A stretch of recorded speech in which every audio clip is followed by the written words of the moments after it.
स्वागत है एक बार फिर से परमेश्वर की प्रेजेंस में। आमीन।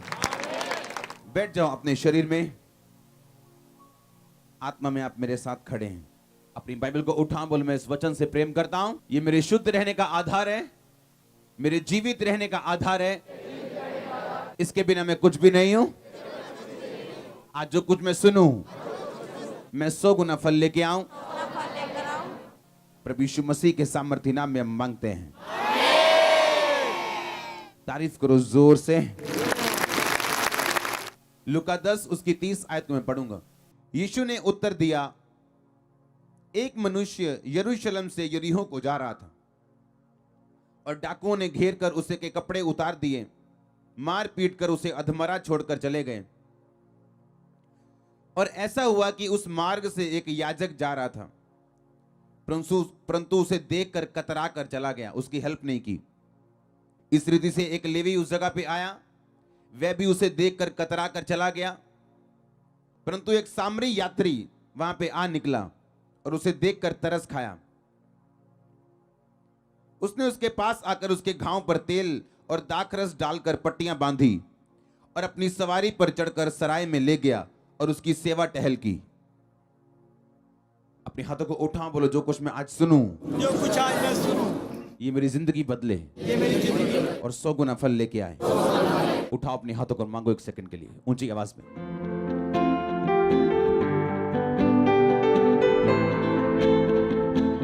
आमीन। आपकी लाइफ इस बात पे निर्भर करती है कि आज जो आपके पास है आप उसे कैसे हैंडल करते हो। आपकी जिंदगी इस बात पे निर्भर करती है कि आज आपके पास जो है आप उसे कैसे हैंडल करते हो। आपकी प्रॉब्लम ये नहीं कि आपके पास ब्लेसिंग नहीं, या आपके पास बेबी नहीं, या आपके पास हेल्थ नहीं। अच्छे भले हेल्थी लोग जब अपने हेल्थ की देखभाल नहीं करते तो बीमारी के बिस्तर पर डल जाते हैं। वो बिजनेसमैन जो आज से 5 साल 10 साल पहले इंडिया में कमाल के बिजनेसमैन थे, आज उनके खातों में पैसा नहीं है। आप पढ़ते होंगे न्यूज, गूगल न्यूज, ये न्यूज वो न्यूज। हाँ, क्योंकि जो कोई चीज आप अच्छी तरह से हैंडल नहीं करोगे, आपकी लाइफ को वो छोड़ के चली जाती। वो पैसा हो, वो सेहत हो, वो ब्लेसिंग हो। इसलिए प्रभु यीशु मसीह ने उस 38 साल के रोगी को बोला था, फिर से पाप नहीं करना, ऐसा ना हो कि ये ब्लेसिंग जो आई है तुम्हारी लाइफ से वापस चली जाए। तो आज अगर आपको अपनी लाइफ हैंडल करनी आ गई with the word of God के बीच से, तो कांग्रेचुलेशन, क्योंकि आपकी गवाही बहुत श्योर है और आप जल्दी गवाही के साथ वापिस आ रहे। अगर आमीन आपके पड़ोसी से ऊंचा और खतरनाक है तो प्रॉब्लम ये नहीं आपका लेवल क्या है, प्रॉब्लम ये नहीं आप कहां बैठे हैं या कहां खड़े हैं, प्रॉब्लम ये है आप उसे हैंडल किस तरह से करते हैं। आमीन। 2 तरह की जिंदगी हम जीते हैं, पहली जो आत्मिक है, दूसरी जो दुनियावी और दिमागी, और जिसे हम क्या बोलते हैं, पंजाबी में बोलते हैं ना, फूकी चाट के चने दे चाटते बिठा देना, एक वो वाली लाइफ जीते हैं। ये यात्री बाइबल कहती है, एक बंदा यीशु मसीह ने कहा यरूशलेम से यरीहो को जा रहा था। यीशु मसीह एक स्टोरी नहीं सुना रहे हैं, असली कहानी बता रहे हैं। आप जब यरूशलेम का मतलब समझते हैं, उस शहर का मतलब समझते हैं, तो आपको शांति समझ आएगी इब्रानी भाषा में। और अगर आप यरीहो का मतलब समझें इब्रानी भाषा में, तो यरीहो का मतलब है प्लेस ऑफ प्रिसेप्शन, एक ऐसी जगह जो आपने आपके दिमाग ने क्रिएट कर ली पर असल में है नहीं। जिस तरह से उस उड़ाऊ पुत्र ने अपने दिमाग में जगह क्रिएट कर ली थी कि पता नहीं जब मैं अपने बाप से यहां से निकलूंगा, पता नहीं पूरी दुनिया मेरा इंतजार कर रही होगी बाहें बिछा के, पता नहीं मैं कितना करोड़पति अरबपति हो जाऊंगा और यहां रह के मेरी उन्नति नहीं हो रही। प्लेस ऑफ प्रिसेप्शन, आपके दिमाग में जो शैतान ने एक प्लेस बना देते हैं, पर वो असली नहीं होता और ना ही पवित्र आत्मा की ओर से होते हैं।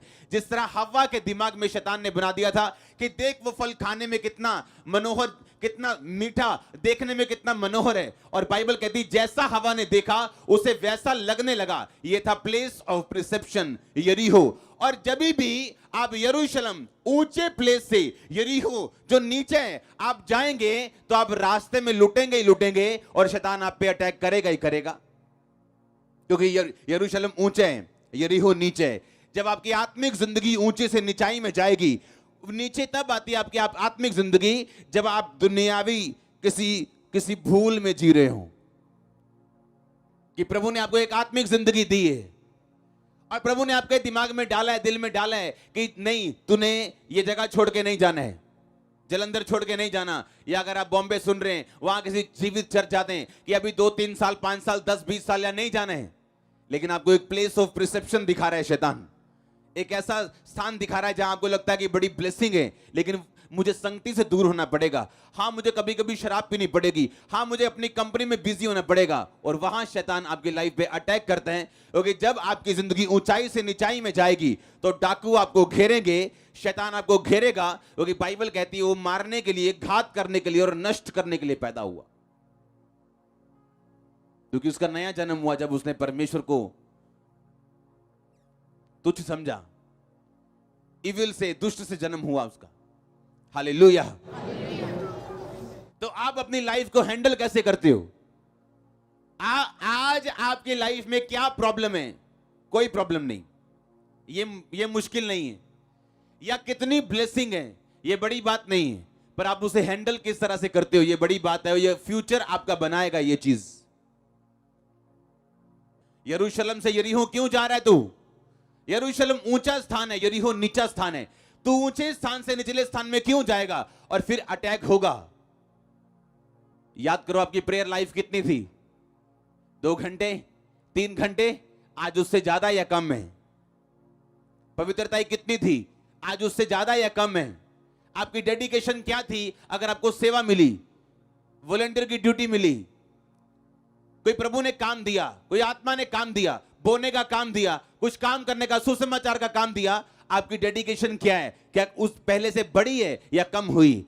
जब आप अपनी लाइफ में कम की तरफ निकलते हैं तो तब आप ओपन हो जाते हैं शैतान के लिए कि वो आप पे अटैक करे। यीशु मसीह ने कहा, दुष्ट आत्मा ने बोला, हम सेना है, हमें तू अथाह गड्ढे में मत भेज, हमें सूरों में भेज। यीशु मसीह ने कहा जाओ। क्यों? इसलिए नहीं कि वो 6000 थी और यीशु मसीह को कॉम्प्रोमाइज करना पड़ा शैतान के साथ। सूअर चराना बाइबल के अनुसार गुनाह था और वहां गुनाह हो रहा था। यीशु मसीह को ने शैतान को रोका नहीं, क्योंकि जहां वचन टूटेगा वहां सांप क्या? हाँ, जहां बाड़ा टूटा वहां सांप क्या? जहां वचन टूटा तो परमेश्वर ने कहा जा, तुझे जाने की आजादी है, मैं तुम्हें रोकूंगा नहीं। तो वहां वो शैतान गया और सूरों के झुंड में बैठा और लिखा, वो समुद्र, वो झील के झपट के कराड़े पर से मर गए सब। हालेलुया। आपने ये देखना है कि आपकी लाइफ नीचे जा रही है आत्मिक रीति के साथ या ऊपर जा रही है। आपकी प्रॉब्लम क्या है? ये प्रॉब्लम नहीं है। आप ब्लेस हैं, ये बड़ी बात नहीं है, उसे मेंटेन करना बड़ी बात है। हालेलुया। उस सिचुएशन से बाहर आना बड़ी बात है। मेरा परमेश्वर आपको ग्रेस दे आज। और आमीन। जितना लंबा और ऊंचा ब्लेसिंग उतनी लंबी और ऊंची। तैयार रहो, आपके बीच से परमेश्वर लोग उठाने जा रहे हैं आत्मिक रीति के साथ। आपके बीच से वो फाइनेंशियल रीति के साथ लोगों को उठाने जा रहा है, मैं जानता हूं। और आज आप ग्रेस हासिल करके जाएंगे, ऐसी ग्रेस होगी आपके रिश्तेदार आपकी गवाही को सुनेंगे और चुप रहेंगे। जो ग्रेस आज आप अटेंड करके जा रहे हो, ये आपको हील करेगी और डिलीवर करेगी, और आप एक गवाही के साथ वापिस आ रहे हो अपनी हीलिंग की, डिलीवरेंस की चर्च। एक प्लेस ऑफ प्रिसेप्शन है आपके दिमाग में, जो परमेश्वर की ओर से तो नहीं है, लेकिन शैतान एक धुंधली एक तस्वीर आपके सामने रखते हैं, जो देखने में अच्छी लग सकती है, आत्मिक भी लग सकती, लेकिन वो है परमेश्वर की ओर से नहीं। और जब आप उस यरीहो को ढूंढते ढूंढते यरूशलेम से निकल पड़ते हैं, तो रास्ते में अटैक तैयार है। इसलिए आपने कुछ लोगों को गिरते हुए देखा होगा, मैरिज के बावजूद भी दूसरी लड़कियों के साथ देखा होगा। प्लेस ऑफ परसेप्शन, दिमाग में एक फोटो बना ली, दैट्स इट, और उस फोटो के पीछे चले गए। और बाद में क्या हुआ आपको सबको मालूम है। घर टूटे, जिंदगियां बर्बाद, बिजनेस पे असर, हर जगह वो शैतान काम कर रहे हैं, क्योंकि आप प्लेस उस दिमाग के स्थान से जो सिर्फ आपके दिमाग में ही है, आप एक असली स्थान को नहीं छोड़ सकते, जो आत्मिक स्थान परमेश्वर ने आपको दिया है, क्योंकि प्राइस भारी है छोड़ने का। हालेलुया। आप एक जर्नी पे हो। हाँ, आप एक आत्मिक जर्नी, एक यात्रा पे हो आप, पर यह यात्रा बड़ी अजीब है।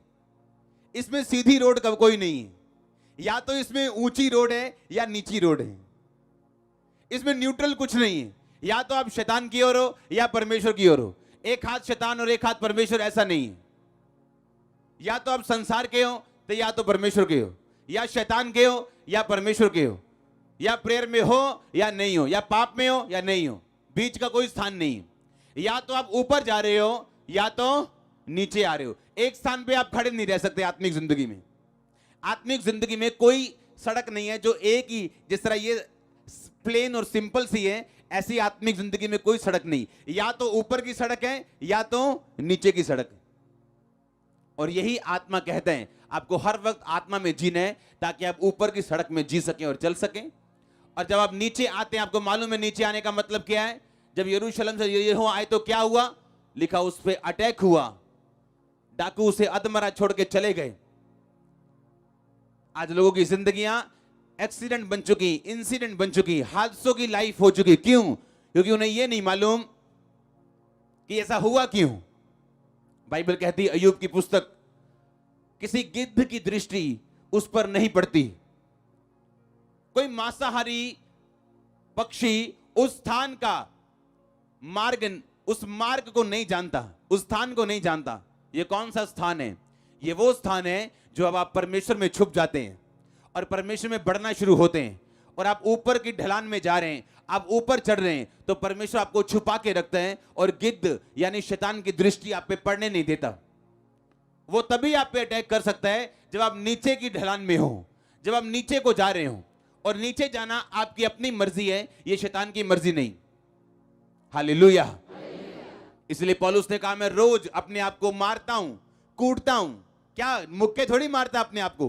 क्या है मारने कूटने का मतलब? अब पता है 9 बज चुके हैं, प्रेयर का टाइम है, अब 9 से 2 प्रार्थना में बैठना है। अब आपके टीवी के सामने आपका बेस्ट फेवरेट सीरियल लगा हुआ है। अगर आप देखने बैठ गए 2 घंटे, आप गए, प्रे फिनिश, खत्म। वो टाइम वापिस नहीं आएगा आपका। आपको मालूम है आपने फास्टिंग की है और घर में आपको मालूम नहीं आपकी बेस्ट चीज डिश बन गई आज, या आज अचानक से पेट दर्द कर रहा है, कभी लाइफ में नहीं किया। क्योंकि शैतान को मालूम है अगर आप ऊपर के स्थान में गए तो आपके लिए उत्तम वस्तुएं रखी जो आप नहीं जानते। ना परमेश्वर आप पे जाहिर करेगा, लेकिन जैसे ही आप ऊपर की ढलान में चलेंगे, बाइबल कहती है उसका मार्ग संकरा तो है, तंग तो है, मुश्किल तो है, पर उसके मार्ग में उत्तम वस्तुएं पाई जाती, उत्तम पदार्थ पाए जाते हैं जो आप किसी आप सभी को जय मसीह की। दोस्तों, मेरा नाम है रोहित कुमार। आप देख रहे हैं सच्ची और भक्ति चैनल में आप सभी का स्वागत करता हूं। दोस्तों, आप सभी लोगों के बीच में एक और नए वीडियो में आपका स्वागत करता हूं। दोस्तों, आपने वीडियो के पहले अंकुर नरूला जी की प्रार्थनाएं सुनी होगी, और दोस्तों वो हमेशा हमारे मसीही भाई बहनों और सभी लोगों को वो मार्गदर्शन दिखाने की कोशिश करते हैं, ताकि हम लोग अपने जीवन में जिस अवस्था में पड़े हैं, चाहे हमारे जीवन में बीमारियां हो, चाहे हमारे जीवन में प्रॉब्लम हो, चाहे हमारे जीवन में तमाम प्रकार की दिक्कतें हैं, तो मेरे प्रिय प्रभु का वचन कहता है, आप लोग अपने जीवन में क्या करो, आप लोग अपने जीवन में प्रभु के वचन पर विश्वास करके और प्रभु के बताए हुए मार्ग पे चल करके अपने जीवन से सारे दुख और तकलीफ़ों को दूर कर सकते हो और अपने सारे बंधनों को छुटकारा पा सकते हो।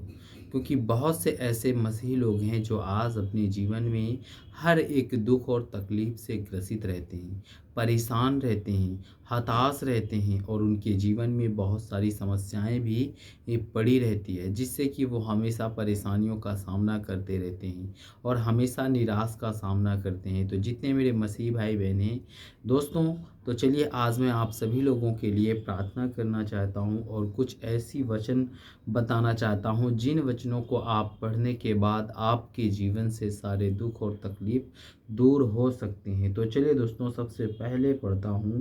यहाँ पर लिखा हुआ है, यशायाह की पुस्तक अध्याय 41 से 10 में लिखा हुआ है। यहाँ पे पढ़ते हैं, मैं तुम्हारे साथ हूँ, मैं तुझे कभी अकेला नहीं छोड़ूंगा।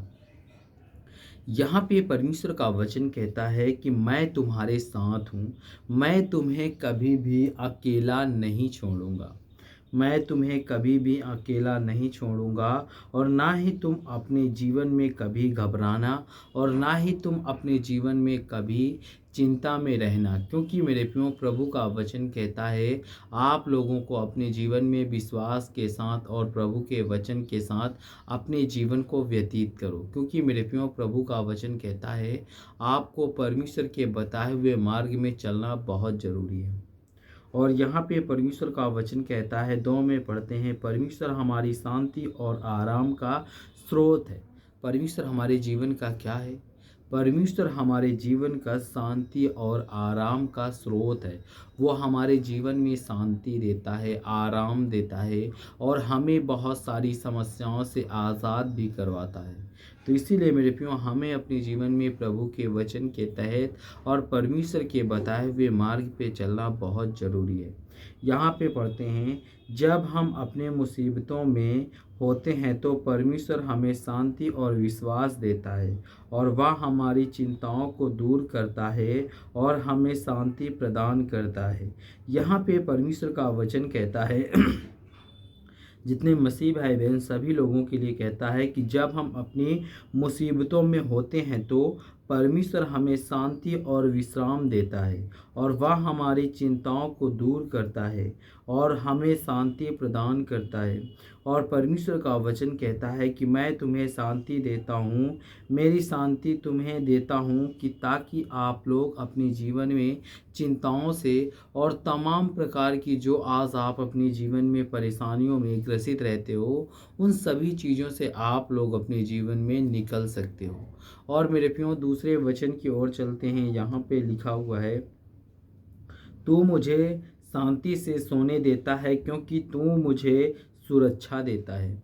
यहाँ पे परमेश्वर का वचन कहता है कि हमें परमेश्वर से कहना है कि हे सर्वशक्तिमान परमेश्वर, तू मुझे शांति देता है और तू मुझे शांति दे करके मेरी सुरक्षा करता है, ताकि मैं अपने जीवन में हर चिंता से और हर एक तमाम प्रकार की शैतानी हरकत और दुष्ट आत्माओं से मैं छुटकारा पा सकूं और मेरे जीवन में जितनी भी दिक्कतें हैं, जितनी भी मुसीबतें हैं, वो सर्वशक्तिमान परमेश्वर दूर कर देगा। और दोस्तों यहाँ पे पढ़ते हैं 3 में लिखा हुआ है, परेशानियाँ हमारे दुख और परेशानियों में हमें शक्ति देता है।